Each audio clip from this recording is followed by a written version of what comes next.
As a rookie, JaVale McGee landed in one of the worst possible situations. He started his career on that crazy Wizards team that featured Gilbert Arenas, Javaris Crittenton, Deshaun Stevenson, and Nick Young. For McGee, it was the basketball equivalent of getting caught up with the wrong crowd.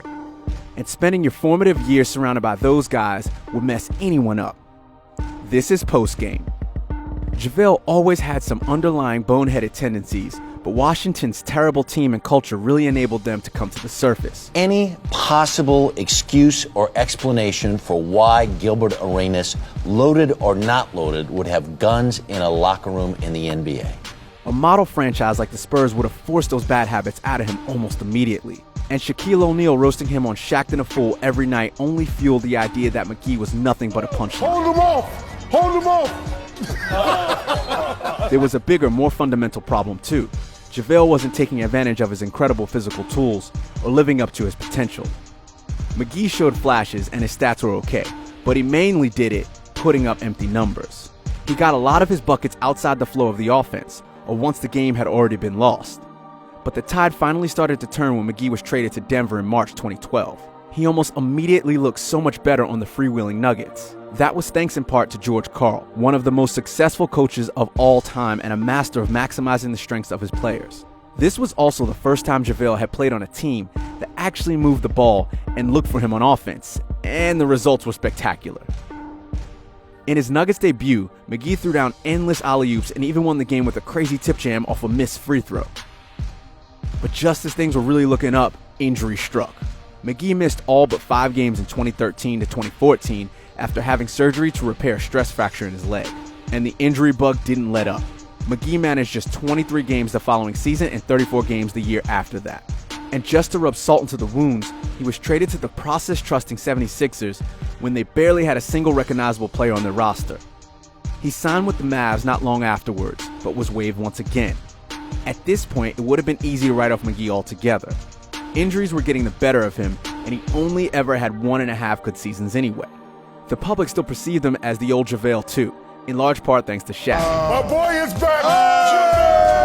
JaVale McGee! No, he couldn't. Everybody said JaVale ball!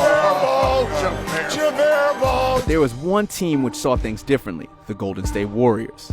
They understood how good McGee was in Denver and took a chance on him in the summer of 2016. Now remember how good JaVale looked with the Nuggets due to having a team that moved the ball, employed a competent coach, and gave him a proper role? Well, then it should have come as no surprise that McGee bounced back with Golden State. He didn't play big minutes, but he played important minutes, the opposite of his time in Washington. And he was highly productive in that time, putting up a career-high 23 points and 12 rebounds per 36 minutes. He maintained that during the playoffs too, averaging 23 points per 36 in the 2017 postseason and 19 per 36 in 2018. Having languished in a basketball wasteland to begin his career, McGee had established himself as an integral part of the greatest team since Jordan's Bulls, and he won back-to-back championships in the process. If you tried to predict McGee being on top of the world like that just a few years earlier, you would have been laughed out of the room. Things were going so well for JaVale that he even had the clout to fire back at Shaq for roasting him so much. McGee's next move was to the Lakers in 2018, a move which completed his stunning transition from a nothing team to a dynasty to the most storied franchise in basketball. Incredibly, GM LeBron had clearly said to himself, "If we can't land a star big man, I want JaVale." Immediately, McGee became one of the team's most important players at both ends of the floor. For the first time ever, he made his mark as a legitimate starting center, putting up career highs in points, assists, and steals for the season. And he was doing all this alongside LeBron, a guy no one else on the team could figure out how to play with. On a team that couldn't get anything going, JaVale was out there playing the best basketball of his career. He then took things to yet another level on March 22nd, 2019, when he notched 2 career highs in one game with 33 points and 20 rebounds against the Nets. Clearly, a lot had changed in a short space of time. Just a few years earlier, DeMarcus Cousins was the best center in the league, but it wasn't long before the Lakers signed him as JaVale's backup.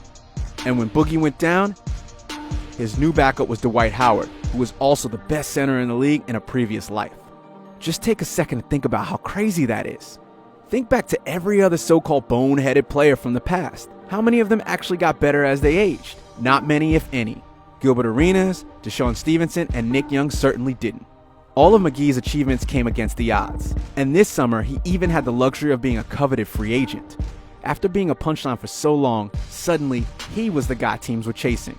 What a difference a few years makes.